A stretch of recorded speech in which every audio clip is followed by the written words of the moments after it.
Budget సమావేశాలు మొదట్లో అడిగాను నాకు నేను అడిగిన ప్రెస్ మీట్లకి ఇంతవరకు ప్రభుత్వం సమాధానం చెప్పలేకపోయింది అంటున్నారు కదా జగన్మోహన్ రెడ్డి గారు. దానికి ఏం చెబుతారంటారు? జగన్మోహన్ రెడ్డి గారు అడిగే ప్రశ్నలు ఎట్లా ఉంటాయంటే, మా కడపలో కోటి రేట్లు ఎక్కువ ఉన్నాయని పార్లమెంట్లో అవినాష్ రెడ్డి గారు మాట్లాడినట్టు ఉంటాయి. అసలు ఆయన ఎప్పుడు వచ్చాడు అసెంబ్లీకి, ఎప్పుడు అడిగాడు, ఏంది అసలు ఎవరికి ఆయన నిన్న చెప్పిన దానికి ఎవరికి ఏం అర్థం కాలేదు అసలుకి.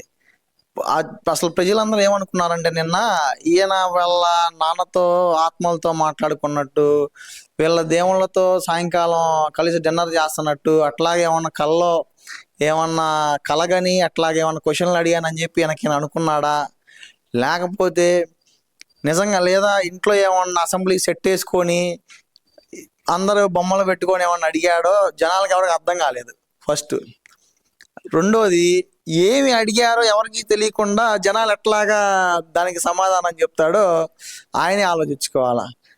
ఆయన అసలుకి కనీసం మాట్లాడడం రాకపోతే ఇంగ్లీష్లో సమాధానం అడుగుతుంటే ఒకసారి వదిలేయబ్బా అని వెళ్ళిపోయిన చూస్తున్నాంలే కానీ అసలు దానికి ఏం సమాధానం చెప్పాలి ఏంటి అనేది లేకుండా ఒక పేపర్ రాసుకొచ్చి can you brief about that in English అంటే ఎంత బ్రీఫ్ చేస్తామని చెప్పి పేపర్ చెప్పి కనీసం మీడియా వాళ్ళ ముందు ఆయన పరువు పోవటం తప్పితే ప్రశాంతంగా నా లెక్క ప్రకారం లేదా మన ఆంధ్ర ప్రజలు కోరుకుంటున్నట్టుగా, వైసీపీ నేతలు కోరుకుంటున్నట్టుగా జగన్మోహన్ రెడ్డి గారు ప్రతిసారి ఇది పెట్టి ప్రెస్ మీట్ పెట్టి ఒక మీమ్ కి సపోర్ట్ చేయటం, మేమర్ అయిపోవటం తప్పితే ఇంకా దానికి ఏమీ లేదు.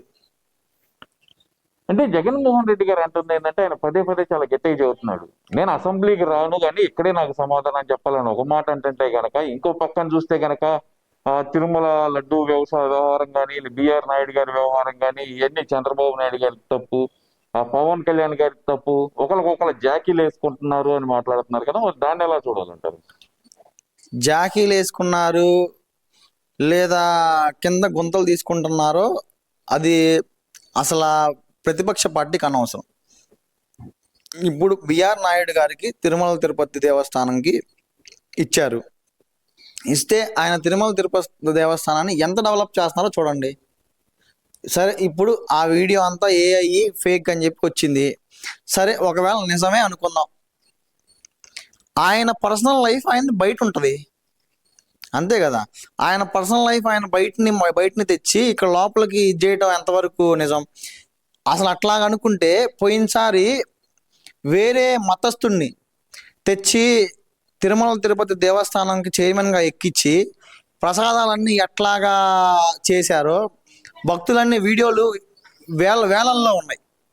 ఇప్పుడు ప్రసాదం మీ వైసీపీ వాళ్ళు తిని చాలా బ్రహ్మాండంగా ఉంది అని చెప్పి వాళ్ళే మీడియాకి వచ్చి చెప్పడం మీరే వినండి. లడ్డు క్వాలిటీ చూడండి, ఈసారి ఎవరికి ఇచ్చారో లడ్డు చూడండి, ఎట్లా ఆవు పాలు ఎలా ప్రొక్యూర్ చేస్తారో మీరు అడిగిన ఒక్క మాటకి ధూళిపాల నరేంద్ర గారు ఎట్లా సమాధానం చెప్పారో ఒకసారి చూడండి. ఎన్ని లక్షల లీటర్లు కలెక్ట్ చేస్తున్నారో ఆవు పాలు ఒకసారి చూడండి. మీరు అడిగిన ప్రతి సమాధానానికి ప్రతి ఒక్కళ్ళు మీడియా ముందుకు వచ్చి మీరు ఎలా అయితే క్వశ్చన్ చేస్తున్నారో వాళ్ళు కూడా అలాగే మీడియా ముందుకు వచ్చి అట్లాగే మీకు సమాధానం చెప్పడం జనాలు అందరూ చూస్తున్నారు. మళ్ళీ మీరు ఏదో కళ్ళబొల్లి మాటలు మాట్లాడతా దానికి సమాధానం చెప్పలేదు, దీనికి సమాధానం చెప్పలేదు, బిఆర్ నాయుడు ఇది కాదు, చంద్రబాబు నాయుడు గారు తప్పంటే ఒక పవన్ కళ్యాణ్ గారు ఒక గ్రామీణ అభివృద్ధి శాఖ మంత్రిగా గ్రామాలు ఎలా అభివృద్ధి చేస్తున్నారో గ్రామాల్లో ఉన్న ప్రజలందరూ చూస్తున్నారు. ఒక ముఖ్యమంత్రిగా చంద్రబాబు నాయుడు గారు ప్రజలకు ఎట్లా అందుబాటులో ఉండాలి, ఏం చేయాలి, ఎట్లా పర్యవేక్షించాలి, గవర్నమెంట్ ఎట్లా నడవాలనేది చాలా చక్కగా చేస్తున్నారు. బిఆర్ నాయుడు గారు ఇచ్చిన పదవి తిరుమల తిరుపతి దేవస్థానం కాబట్టి ఆయన దేవుడికి ఏ విధంగా మంచి దేవుడి దగ్గర నుంచి భక్తులకి ఏ విధంగా ఇది ఉండాలి, వాళ్ళకి రూమ్లు ఎలా ఉండాలి, అక్కడ ప్రసాదం ఎలా ఉండాలి, అక్కడ దేవుడికి ఎట్లాంటి భంగం కలగకుండా ఎట్లా చెయ్యాలో ఆయన పరిధిలో ఆయన చేస్తున్నాడు. అంతేలే కానీ అవన్నీ చూసి మీరు అడిగిన దానికి ప్రజానికి సమాధానం వేస్తా అనేది చూస్తున్నాడు. ఒకరికొకరు జాకీ చేసుకోవాల్సిన అవసరం ఏం లేదు. ప్రజలే అందరికీ జాకీ చేస్తారు, ప్రజలే వాళ్ళని ఆదరిస్తారులే కానీ మీరు ప్రజల్లోకి వచ్చి ఇట్లా చెప్పాల్సిన అవసరం అస్సలు లేదు. గూగుల్ విదేశీ పెట్టుబడుల్లో భారతదేశంలో ఉన్న 28 రాష్ట్రాలను కాదని ఆంధ్రప్రదేశ్ లో మాత్రమే విదేశీ పెట్టుబడి అతిపెద్ద పెట్టుబడి పెట్టింది. దానికి ఇచ్చిన భూములపై వైసీపీ ఎంపీ గురుమూర్తి కేసు వేయటం ఎలా చూడాలంటారు అసలు ఇది? అసలు వైసీపీ ఎంపీ గురుమూర్తి అనేవాడు ఎక్కడి నుంచి వచ్చాడో ఎవడికి తెలియదు. ఒకటి, అసలు గూగుల్ మీద ఆయన కేసేసేదేంటి? ఆ ఎంపీ భూములు కట్టబెట్టేస్తున్నారు, భూములు దోచుకోవడానికి చూస్తున్నారు అనే మాట అంటున్నారు కదా. భూములు దోచుకుంటానికి దాచుకుంటానికి చూసింది మీరు. పోయినసారి బొమ్మన కరుణాకర్ రెడ్డి తిరుమల భూములు ఎన్ని దోచుకొని ఎవరికి కట్టబెట్టారో అందరూ చూశారు. అలాగే మన మిథున్ రెడ్డి గారు ఎన్ని భూములు మిథున్ రెడ్డి గారు వాళ్ళ నాన్న ఎన్ని భూములు అటవీ శాఖ భూములు ఎన్ని చేశారో చూశారు. జగన్మోహన్ రెడ్డి గారు ఆ కొండను ఎలాగ ఆక్రమించాలో మీరు చూశారు. క్విట్ ప్రోకో కేసులు ఎన్ని ఇప్పుడు నడుస్తున్నాయో మీరు చూస్తున్నారు.